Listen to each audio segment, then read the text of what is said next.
गांव के बाहर एक घने जंगल के किनारे पर एक पुराना उजाड़ हवेली था। लोग कहते थे कि वहां काली शक्तियों का बसेरा है।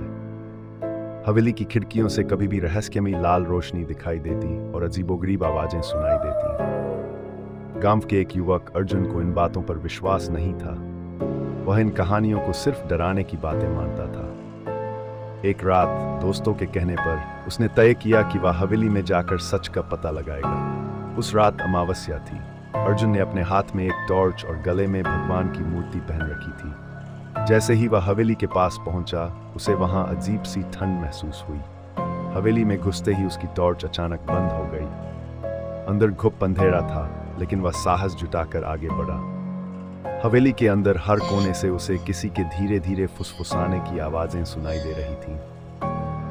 जब उसने एक कमरे में कदम रखा तो उसने देखा कि वहां एक बड़ा गोल घेरा बना हुआ था, जिसमें काले रंग के कपड़े पहने हुए कुछ लोग मंत्र पढ़ रहे थे। उनके बीच में एक गुड़िया रखी हुई थी, जिस पर सुइयां चुभाई गई थीं। अर्जुन को समझ आ गया कि यह काला जादू था।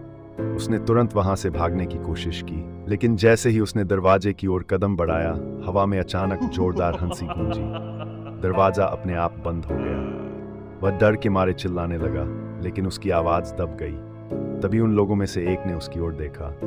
उसकी आंखें खून की तरह लाल थीं। तुमने हमारी पूजा में खलल डाली है, उसने गुस्से से कहा। अर्जुन ने भगवान की मूर्ति को जोर से पकड़ लिया और प्रार्थना करने लगा। तभी वहां अजीब सी रोशनी फैल गई और वे लोग चीखते हुए गायब हो गए। अर्जुन ने किसी तरह दरवाजा खोला और भागते हुए गांव पहुंचा। उसके बाद उसने कभी उस हवेली का रुख नहीं किया।